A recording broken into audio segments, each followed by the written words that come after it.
마가복음 4장 1절에서 20절.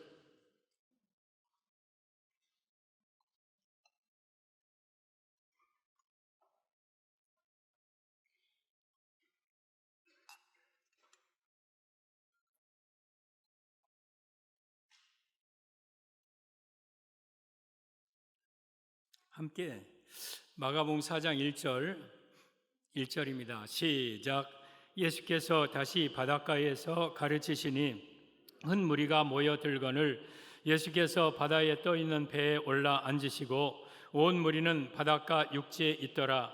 이에 예수께서 여러 가지를 비유로 가르치시니 그 가르치시는 중에 그들에게 이르시되 들으라. 씨를 뿌리는 자가 뿌리러 나가서 뿌릴새 더러는 길가에 떨어짐에 새들이 와서 먹어버렸고 더러는 흙이 얇은 돌밭에 떨어짐에 흙이 깊지 아니하므로 곧 싹이 나오나 해가 돋은 후에 타서 뿌리가 없으므로 말랐고 더러는 가시떨기에 떨어짐에 가시가 자라 기운을 막음으로 결실하지 못하였고 더러는 좋은 땅에 떨어짐에 자라 무성하여 결실하였으니 30배나 60배나 100배나 되었느니라 하시고 또 이르시되 들을 귀 있는 자는 들으라 하시니라.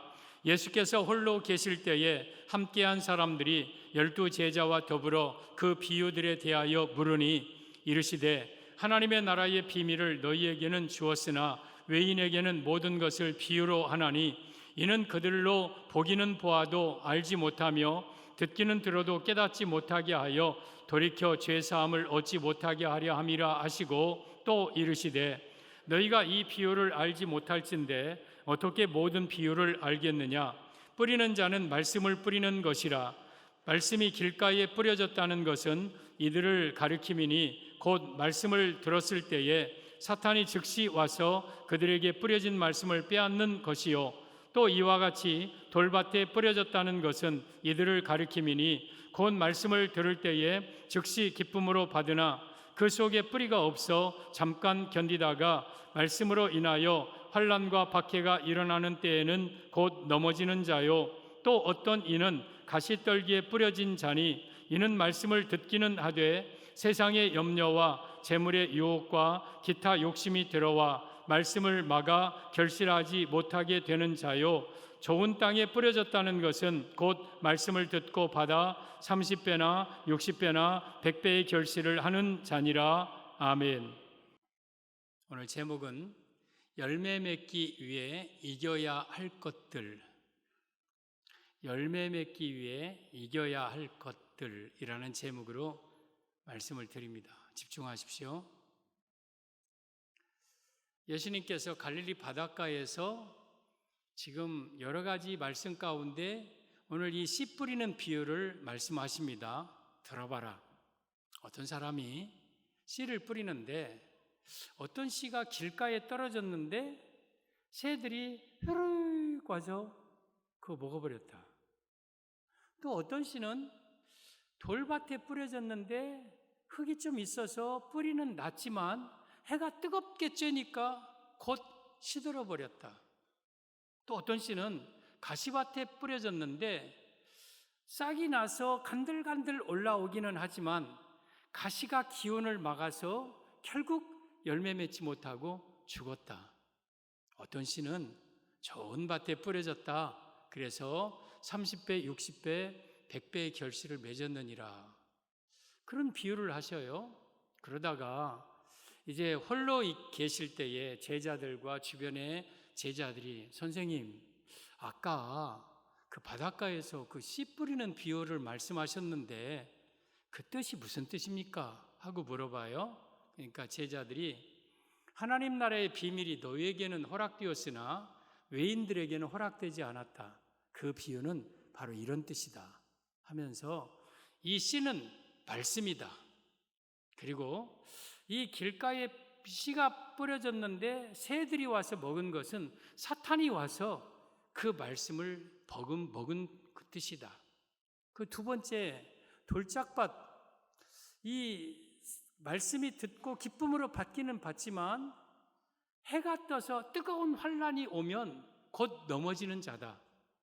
세 번째 가시떨기 밭, 가시떨기에 뿌려진 씨앗이 싹은 나지만 가시가 자라서 기운을 막아서 그 열매 맺지 못하게 하는 것이다. 그 가시의 기운은 그 세상의 염려와 재물에 대한 유혹이다.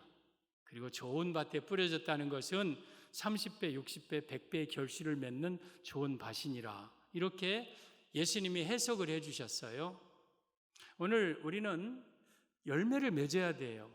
열매 맺지 아니하는 나무마다 찍혀 불에 던져지는 거예요. 첫째 밭은 아예 씨도 못 내렸으니까 더 나쁘고, 둘째는 조금 싹이 나기는 났으니까 좀 덜 나쁘고, 가시는 그래도 좀 간들간들 자랐으니까 덜 나쁘고, 그거 없어요. 첫째, 둘째, 셋째 모두 다 열매를 맺지 못하는 자, 찍혀 불에 던져질 지옥 갈 자예요. 우리는 반드시 네 번째 밭과 같이 열매를 맺어야 합니다.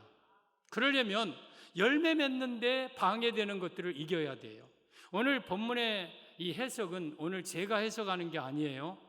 예수님이 해석해 놓으신 것을 제가 여러분들에게 말씀을 전하고 전달할 뿐이에요. 그러면 우리도 열매를 맺어야 됩니다. 30배든 60배든 100배든지. 그런데 열매를 맺기 위해서는 꼭 이겨야 할 것이 있어요. 오늘 첫째, 둘째, 셋째 밭을 통해서 열매를 맺기 위해서 이겨야 될 것을 말씀을 드립니다. 열매 맺기 위해서 이겨야 할 것, 첫째, 사탄을 이겨야 됩니다. 사탄. 15절에 보면 14절, 뿌리는 자는 말씀을 뿌리는 것이라 말씀이 길가에 뿌려졌다는 것은 이들을 가리킴이니 곧 말씀을 들었을 때에 사탄이 즉시 와서 그들에게 뿌려진 말씀을 빼앗는 것이요. 그러니까 길가밭 씨앗을 사탄이 집어먹어버렸다. 그러니까 사탄을 이겨야 된다. 이 말씀의 의미는 말씀 열매 맺기 위해서 이겨야 될 것, 사탄이 말씀을 받지 못하게 하는 이 모든 것을 이겨야 함을 의미합니다. 사랑하는 성도 여러분, 열매 맺으려면요, 이 말씀 씨앗을 잘 보존해야 돼요. 사탄에게 뺏기면 안 돼요. 마태복음 13장은 이 사탄을 가리켜서 악한 자라고 그랬어요. 악한 자는요, 여러분에게 떨어지는 이 말씀을 마음속에 새기지 못하도록 거두어가요. 뺏어가요. 이것을 이겨야 돼요. 여러분, 말씀은 오늘 14절에 이 씨는 말씀이라고 그랬어요. 씨 안에는 생명이 있어요. 생명. 여러분, 이 세상에 수도 없이 많은 말들이 있어요. 그런데 그 말들에는 생명이 없어요. 그리고 그 말은 생명이 없기 때문에 우리가 아무리 많이 그 말들을 듣고 받아도 내 영혼이 살지 못해. 생명이 없기 때문에 살릴 수 있는 능력이 없어요. 그러나 이 하나님의 말씀은 생명이 있는 말씀. 그래서 이 생명의 말씀이 내 안에 들어오면 죽은 내 자신을 살리는 능력이 이 말씀에게 있어요. 근데 마귀는 그걸 알아요. 그래서 생명의 말씀이 우리 안에 들어가지 못하도록 말씀을 막고 있는 거예요. 막고 있는 거. 이걸 이겨야 돼요. 여러분, 우리가 이 하나님의 말씀으로 우리가 거듭나고 살아야 돼요. 그래야 천국 가요. 베드로전서 1장 23절에 오면 너희가 거듭난 것은 썩어질 씨로 된 것이 아니요 썩지 아니할 씨로 된 것이니 이는 살아있고 항상 있는 하나님의 말씀으로 되었느니라. 우리가 거듭났다는 것은 죽은 영혼이 살아난다는 거예요. 여러분들은 거듭나야 돼요. 그래야 우리가 천국 가요.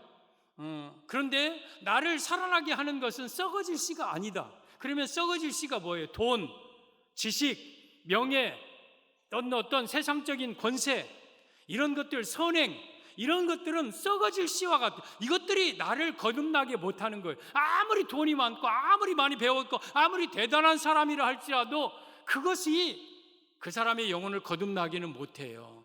근데 썩지 아니할 씨가 있어요. 그것은 뭐예요? 살아있는, 항상 있는 하나님의 말씀, 이것으로 우리가 거듭난 거예요. 그래서 우리는 이 하나님의 말씀은 살아있는 말씀이고 창세 이후로 재림 때까지 영원히 사라지지 않는 영원한 하나님의 말씀, 이 말씀을 내가 받을 때에 이 말씀이 내 안에 들어가서 나를 살리는데 마귀는 그걸 알아요. 그래서 이 말씀을 받지 못하게 만드는 거예요. 먹어버리는 거예요. 먹어버리는 거예요. 그걸 이겨야 돼요. 히브리서 6장 7절 8절 보면 땅이 그 위에 자주 내리는 비를 흡수하여 밭 가는 자들이 쓰기에 합당한 채소를 내면 하나님께 복을 받고, 또는 만일 가시와 엉겅퀴를 내면 버림을 당하고 저주함에 가까워 마지막은 불사름이 된다. 땅은 우리 마음이에요. 오늘 여기 밭도 우리 마음을 가리켜요. 자주 내리는 비는 이 신명기 32장 2절에 나의 교훈은 내리는 비요 나의 말은 맺히는 이슬이요 연한 풀 위에 가진 비요 채소 위에 단비, 하나님의 말씀을 가리켜요. 그래서 우리 마음에 하나님의 말씀이 늘 임하죠. 오늘 낮에도 이 비를 맞고 밤에도 비를 맞고 자주 내리는 이 비를 우리가 흡수해요. 흡수해서 밭 가는 자들이 뭐 예수님일 수 있고 우리 밭 주인 되신 분이 합당한 채소 내면 그는 복을 받아요. 그런데 이 땅이 자주 내리는 비를 흡수하지 못해요. 그래서 딱딱하게 굳어서 그냥 비가 내리면 다 쭉쭉 흘러나가게 만들어요. 이 비가 한 방울도 그 땅 안에 흡수가 되지 못. 그러니까 땅이 완전히 박토가 되고 황무지가 되어서 거기서 나는 푸른 가시나 엉겅퀴나 이런 거 나요. 그러면 버림을 당하고 저주함에 가까워 그 마지막 불사람이 된다. 지옥 간다. 그러니까 우리가 천국 가냐 지옥 가느냐, 중요한 것은 내 마음에 하나님의 말씀을 내가 흡수하냐 흡수하지 못하느냐에 따라서 천국과 지옥이 갈라져요. 그런데 마귀는 그걸 알아요. 그래서 하나님의 말씀을 내가 마음으로 받지 못하게 방해하는 게 마귀. 그걸 이겨야 돼요. 오늘 길가 밭, 말씀을 받지 못하는 밭은 예수님 당시 바리새인들과 서기관들과 같은 자들이에요. 바리새인들, 서기관들은 교회 지도자들인데 그들이 예수님의 말씀을 받지 못해요. 예수님 주변에 오기는 오지만 그 말씀을 내가 흡수해야 되는데 거부하고 배척하고 예수님의 말씀을 책 잡고 꼬투리 잡고 해서 예수님을 죽이려 하는 자들, 이러한 자들이 길가와 같은 자들이에요. 그 말씀을 바리새인들은 예수님의 권위 있는 말씀을 받지 못하는, 그러면 누가 받지 못하게 하느냐? 마귀가 바리새인들에게 예수님의 말씀을 받지 못하게 한 거예요. 고린도후서 4장 4절에 오면 그 중에 이 세상의 신이, 이 세상 신은 귀신이고 마귀입니다. 사탄입니다. 믿지 아니한 자들의 마음을 혼미하게 하여 불신자들의 마음을 혼미하게 만듭니다. 그리스도의 영광의 복음의 광채가 그의 마음에 비치지 못하게 한다. 그러니까 왜 사람들이 예수님을 못 믿냐면 마귀가 그의 마음을 혼미하게 만들어 덮어버려. 그래서 그리스도의 영광의 복음을 받아들이지 못하게 하는 거예요. 그러니까 사람들이 왜 말씀을 못 받냐면 마귀가 못 받게 만드는 거예요. 오늘 길가에 떨어진 이 씨앗을, 말씀을 새가 와서 사탄이 와서 집어 먹어버리듯이 내 안에 말씀이 들어오지 못하게 만드는 거예요. 이게 마귀 역사예요. 우리 교회 안에도 그런 자들이 있을 수 있어요. 교회만 와서 설교만 들으면 왜 졸음이 오냐? 물론 뭐 피곤해서 한두 번 그럴 수는 있어요. 근데 시간마다 자는 사람이 있어요. 귀신의 역사예요. 여러분, 교회 와갖고 찬송할 때까지는 괜찮아. 근데 목사님이 설교만 하면 그때부터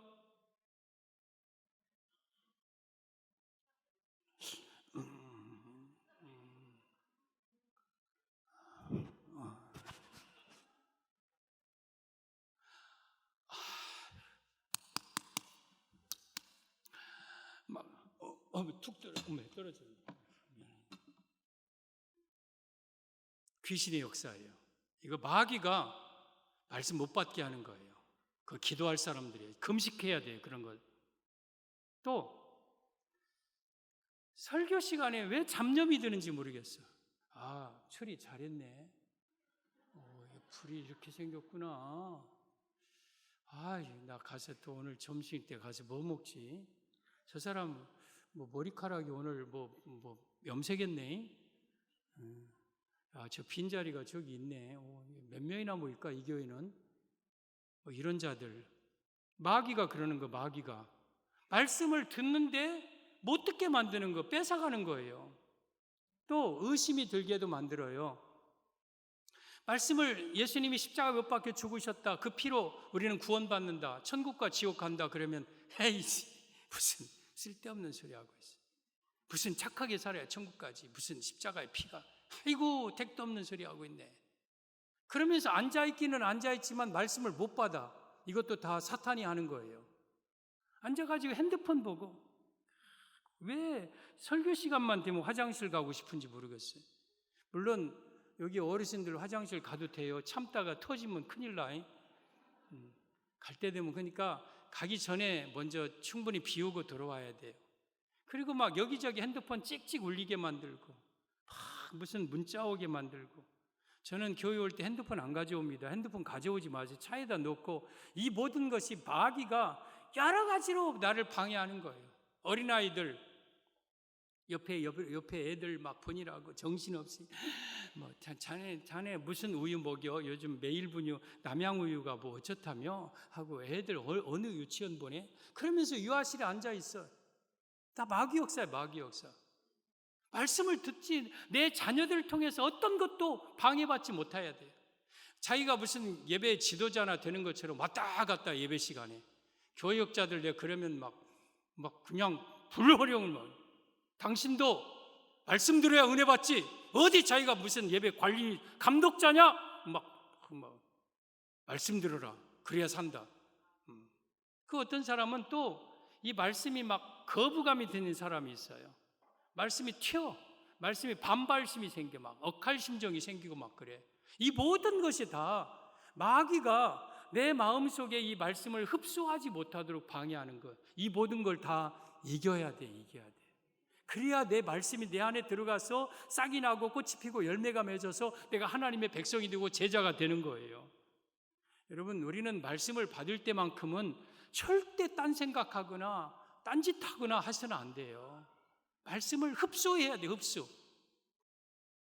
사도행전 10장에 백부장 고넬료, 로마의 백부장이니까 상당히 지체 높은 사람인데 히브리인, 어쩌면 속국인 베드로, 일자 무식한 베드로를 초청을 했어요. 그리고 그 앞에 다 엎드렸어요. 다 엎드려서 우리가 하나님 앞에 있나이다 막 그래요. 일어서시오, 나도 성정이 같은 사람이요, 일어서시오 하면서 그들에게 이제 베드로가 하나님의 말씀을 전합니다. 그랬더니 어떤 역사가 일어납니까? 사도행전 10장 44절에 베드로가 이 말을 할 때, 이 말은 예수님 말씀 전한 거예요. 베드로가 예수는 그리스도라고 예수님을 전할 때에 성령이 말씀 듣는 모든 사람에게 내려오셔요.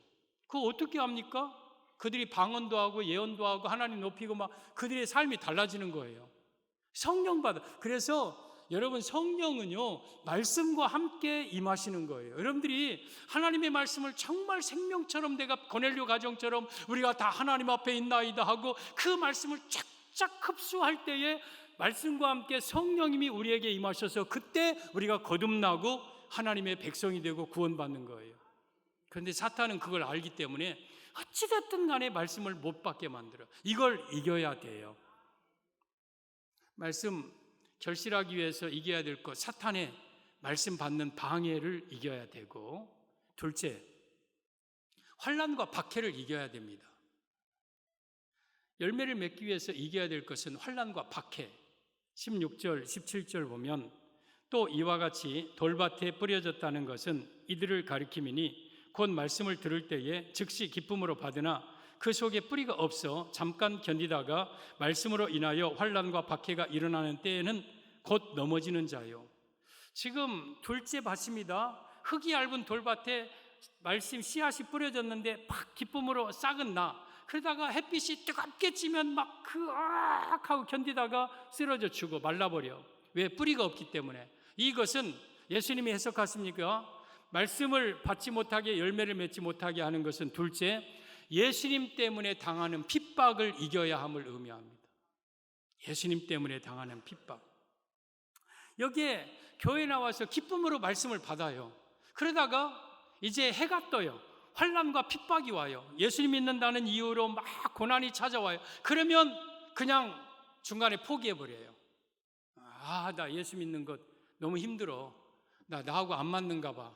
우리 가정이 너무 나 때문에 힘들어해. 그러면서 포기해버려. 이게 돌밭에 뿌려진 씨앗의 모습이에요. 여러분, 우리가 예수 믿는 것을 신앙생활이라고 해요.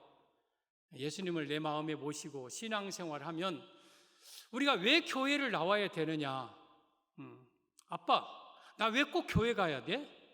나 절에 가면 안 돼? 아빠 꼭 주일날마다 가야 돼? 나 뭐 다른 종교 믿으면 안 돼? 아니면 착하게 살면 되잖아.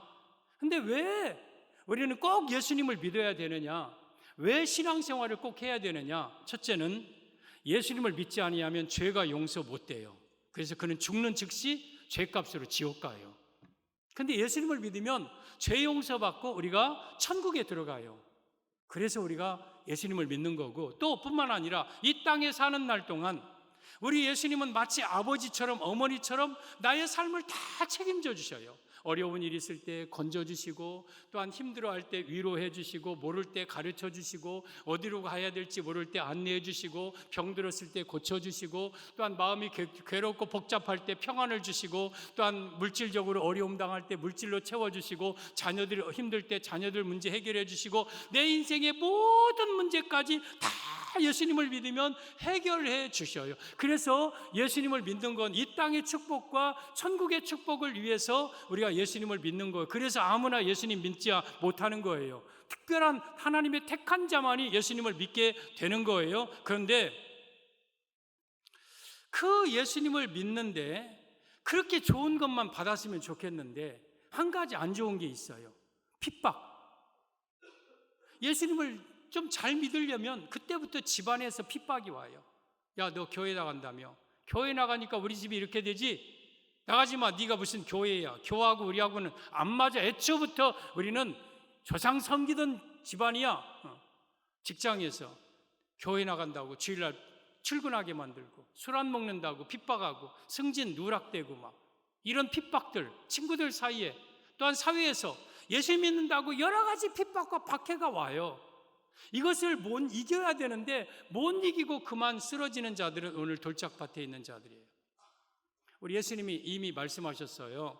마가복음 10장 29절 30절에 보면 예수께서 이르시되 내가 진실로 너희에게 이르노니 나와 복음을 위하여, 예수님과 말씀 복음을 위해서 집이나 형제나 자매나 어머니나 아버지나 자식이나 전토를 버린 자는, 그러니까 버리라는 뜻이 아니라 이것보다 예수님을 더 사랑하는 자는, 그런 말입니다. 정말 진실함으로 예수님을 섬기는 자는 그 말입니다.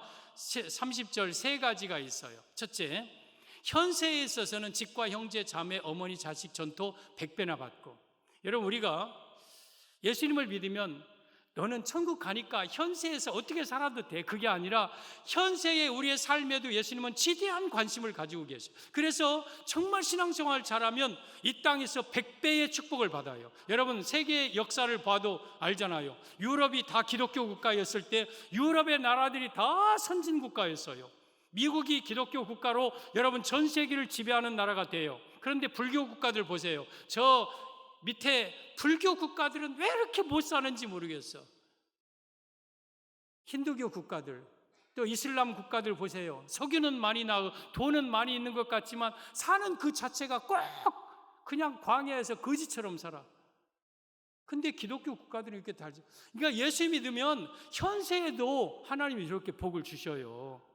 그리고 마지막에 내세의 영생을 받지 못할 자가 없다. 내세는 죽어서 영생은 천국이에요. 그러니까 예수님을 잘 믿으면 이 땅에서 100배 받고 죽으면 천국 가고, 그런데 그 중간에 박해를 겸하여 받고, 아이고 나 저것 좀 없었으면 좋겠어. 박해 받는데 박해, 핍박 받는데 핍박. 예수님이 말씀하신 거예요. 그러니까 예수님을 잘 믿으면은요, 우리는 이 박해, 예수님 때문에 당하는 핍박을 이겨야 돼요. 이거 못 이기고 쓰러지는 자는 돌짝밭이에요. 여기에 돌짝밭 같은 자는 예수님 당시 누구들이냐면 예수님 따라다니는 무리들, 그들이요, 예수님이 기적 베풀고 병 낫고 귀신 쫓아내고 죽은 자 살리고 막 떡 만들어서 기적을 베풀고 풍랑 잔잔케 할 때는 막 구름처럼 예수님을 따라다녔어요. 그러다가 이제 예수님이 마지막 이제 유대 쪽으로 가서 십자가에 못 박혀 죽느니 막 제사장들, 서기관들이 예수님을 잡아 죽이면 뭐 출교를 시키느니 막 이러면서 하자 점점 떠나요. 점점 떠나. 그리고 다시는 예수님과 다니지 않아요. 핍박을 못 이기는 군중과 같은 자들. 그런데 다 떠난 건 아니에요. 예수님의 12 제자는요, 너희도 가려느냐 그러자 주여 영생의 말씀이 주께 있사오니 우리가 누게로 가오리까? 우리는 주는 하나님의 거룩하신 자이신 줄 믿고 알았사옵나이다. 절대 안 떠납니다. 안 떠납니다 하고 잠시 방황도 했지만 끝까지 예수님을 따르는 자들, 예수님의 주변에 있는 여인들, 요한나, 수산나, 또한 마리아와 같은 몇몇 여인들, 끝까지 예수님 곁에서 십자가 밑에까지 따르는 여인들. 여러분, 핍박이 있다고 다 떠나는 게 아니에요. 핍박이 있다고 다 예수님 떠나는 거 아니에요. 그럼에도 불구하고 그 모진 핍박을 다 이겨내면서 끝까지 꿋꿋하게 예수님을 따르는 자들이 있어요. 그러한 자들이 되어야 된다는 거예요. 열왕기상 19장에 보면 아합과 이세벨이 굉장히 악을 행하는 왕과 왕비였습니다. 선지자들을 다 잡아 죽이고 하나님 섬기는 자들을 다 잡아 죽이고, 그러자 막 다 감옥에 가두고 잡아 죽고 순교하고, 그때 엘리야 선지자가 하나님 다 바알에게 무릎 꿇고 다 이세벨에게 죽고 나만 남았습니다 하면서 영적 고독감 가지고 노뎀나무 아래 들어가 누워 잘 때 하나님 뭐라고 하시냐면, 이 엘리야야, 아직도 바알에게 무릎 꿇지 아니한 7,000명을 내가 남겨두었노라. 엘리야는 자기 혼자 끝까지 예수님 따르는 줄 알았어요. 근데 아직도 바알에게 무릎 꿇지 않냐고 그 고난 속에서 핍박과 박해를 꿋꿋하게 이겨내면서 신앙을 지키는 7,000명의 사람이 엘리야 당시에도 있었다는 거예요. 여러분, 핍박이 있다고 다 떠나는 거 아니에요. 고난이 있다고 다 예수님 부인하는 거 아니에요. 그 가운데서 그 모든 핍박을 이겨내며 죽기 각오하고 예수님을 따르는 자들이 아직도 이 땅에는 많이 있어요. 그 핍박을 이겨내야 돼요. 그래야 열매 맺어요. 마태복음 5장에 8가지 복이 있어요. 심령이 가난한 자는 복이 있나니 천국이 그들의 것이며 하면서 쭉 하면서 8번째 복은 의를 위하여 박해를 받는 자는 복이 있나니 천국이 그들의 것임이라. 이 의가 예수님이고 복음이고 말씀이에요. 예수님 때문에 핍박당하고, 예수님 때문에 내가 직장과 가정과 사회에서 막 따돌림 당하고 왕따 당하고 짓밟히고 막 예수님 때문에 막 벌레 취급당하고 그러한 자는 복이 있다. 그런 자가 천국이 그들의 것입니다. 그리고 11절에 나로 말미암아 너희를 욕하고 핍박하고 거짓으로 너희를 거스려 모든 악한 말을 할 때에는 너희에게 복이 있나니 기뻐하고 즐거워하라. 하늘에서 너희 상이 큼이라. 그들이 너희 전에 있던 선자들도 이같이 박해하였느니라. 여러분, 예수님이 말씀하셨어요. 나 때문에 사람들이 너희를 욕하고 핍박하고 짓밟고 막 하면 기뻐하고 즐거워하라. 하늘에서 너희 상이 크다. 지금까지도 수많은 선진들이 이러한 핍박과 박해를 다 이겨왔느니라. 여러분, 우리가 핍박받으면 예수님은 기뻐하고 즐거워하라고 그랬어요. 왜? 3가지 이유가 있어요. 하나는 내 안에 예수님이 계신다는 증거예요. 내 안에 예수님이 없으면 세상 사람들은 절대 여러분들을 미워하지 않습니다. 절대 핍박하지 않습니다. 그런데 어두움은 빛을 미워하듯이 내 안에 예수님이 계시면 사람들은 나를 핍박하는 것 같지만 사실은 내 안에 예수님을 미워하는 거예요. 그러니까 핍박받으면 나 예수님 모신 증거, 성령 받은 증거다. 둘째, 천국에 들어가요. 박해를 받는 자는 복이 있나니 천국이 그들의 것이며, 여러분, 우리가 예수님 때문에 핍박당하는 자는 반드시 천국 들어갑니다. 그리고 셋째, 하늘에서 상이 커요. 내가 핍박을 받은 만큼 더 큰 상급이 있어요. 그래서 우리는 핍박받고 박해받는 것이 이게 싫고 안 좋은 줄 알았는데 이게 축복이구나, 이게 정말 행복이구나 하면서 그 핍박을 넉넉하게 이겨낼 수 있는 능력이 생기는 거예요. 여러분, 이 핍박과 박해를 이겨내야 열매 맺어요. 둘째, 이 무리들은 이 핍박과 박해를 못 이기고 다 예수님을 떠납니다. 이게 돌짝밭에 뿌려진 씨앗과 같은 자들이에요. 열매 맺기 위해서 우리는 사탄의 방해를 이겨야 되고, 둘째, 핍박, 박해, 예수님 때문에 당하는 고난들, 이거 이겨야 됩니다. 셋째, 세상의 염려와 재물의 유혹을 이겨내야 열매를 맺습니다. 19절, 18절, 19절, 또 어떤 이는 가시떨기에 뿌려진 자니 이들은 말씀을 듣기는 하되 세상의 염려와 재물의 유혹과 기타 욕심이 들어와 말씀을 막아 결실하지 못하게 되는 자요. 지금 가시떨기에 뿌려진 자에 대해서 말씀합니다. 예수님이 해석하시는 거예요. 뿌려져서 기쁨으로 싹은 나오는데 나오다 보니까 이 가시들이 꽉 쩔어서 기운을, 햇빛도 못 받고 바람도 못 받고 해서 삐들삐들하다가 말라버린다. 그러면 그 기운을 막는 게 뭐냐? 세상의 염려와 재물에 대한 유혹이다. 한마디로 말하면 돈에 대한 욕심, 돈의 유혹 때문에 열매를 못 맺는다. 그래서 여러분들은 열매 맺으려면 돈에 대한 유혹을 이겨야 된다는 뜻입니다.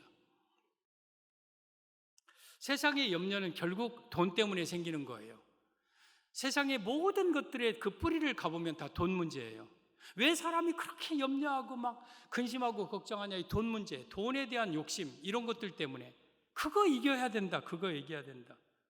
돈에 관련된 모든 탐욕들, 욕심들, 유혹들 이겨야 된다. 여러분, 돈에 대해서 여러분들은, 성경은 뭐라고 하냐면 돈을 악한 것이라고도 말하지 않고 선한 것이라고도 말하지 않아요. 돈은.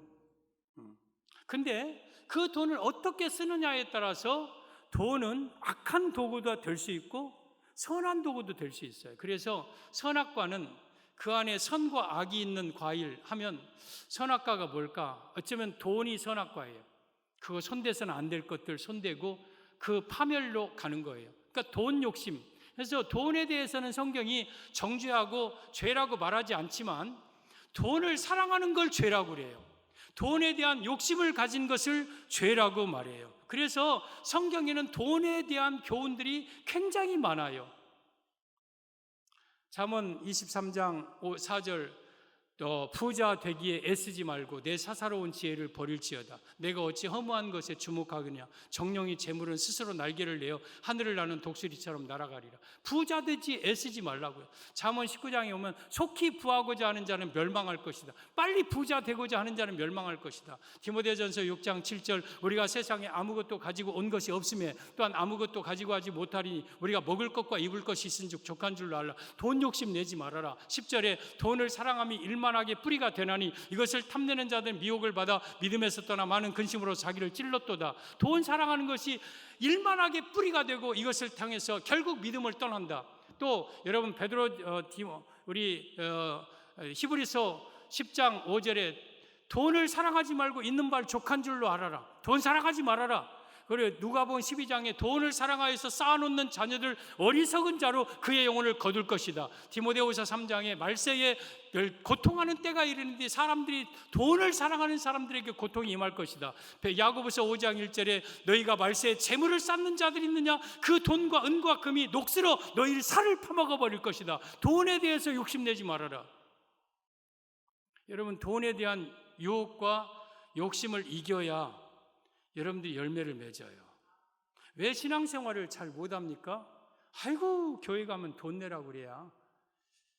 아이고, 교회 가면 왜 또 11조를 내라고 하는지 모르겠어요. 꼭 내야 돼? 가서 예배만 드리면 되지. 우리 돈 다 뺏어가려고 그래. 돈 안 내라고 난 돈 내라고 해서 교회 못 가겠어요? 그러면서 빠져. 주일날 나 장사해야 되는데 교회 가면 주일날 문 닫으라고 한다며? 나 그래서 못 가. 교회 가면 내가 주일날 출근도 못 하고 이 돈 문제 때문에 신앙에 굉장히 열매를 맺지 못하는 경우가 많아요. 근데 여러분, 돈은요, 욕심낸다고 얻어지는 게 아니에요. 학개서 2장 8절에 은도 내 것이요 금도 내 것이요 온 천하에 있는 것이 다 내 것이니라 그랬어요. 은과 금, 온 천하에 있는 물질의 주인은 하나님이셔요. 시편 24편 1절에 땅과 그 중에 있는 것과 땅에 있는 모든 것은 다 여호와의 것이니라. 땅과 그 중에 있는 하늘과 땅 모든 다 하나님의 것. 그러니까 물질을 누구에게 줄 자 주고 거둘 자 거두시는 분이 하나님이에요. 근데 욕심낸다고 얻어지는 게 아니에요. 온갖 좋은 은사와 온전한 선물은 다 위로부터 빛들의 아버지가 주시는 거지, 욕심내고 탐욕낸다고 얻어지는 게 아니에요. 그러니까 이걸 알고 돈에 대한 욕심과 유혹과 탐욕을 물리쳐 버려야 내 안에 가시를 확 걷어내버리고 햇빛 받아 좋은 땅이 되어서 60배 100배 결실을 맺는 거예요. 여러분, 우리가 열매 맺기 위해서는 돈에 대한 욕심과 유혹을 버려야 돼요. 오늘 이 세 번째 밭은 가룟유다를 가리켜요. 가룟유다는 돈의 유혹에 빠졌어요.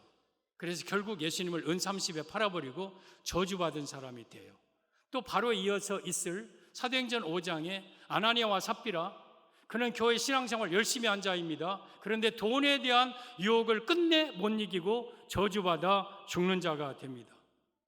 여러분, 우리는 이 돈의 유혹을 이겨야 돼요. 하나님이 주실 자 주시고 거두실 자 거두시는 거예요.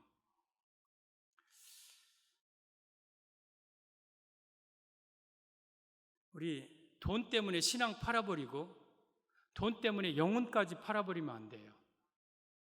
우리 아모스 2장 6절, 아모스 6장 8절에 오면 우리 의인들의 영혼을 신 한 컬레로 판다고 그랬어요. 신 한 컬레.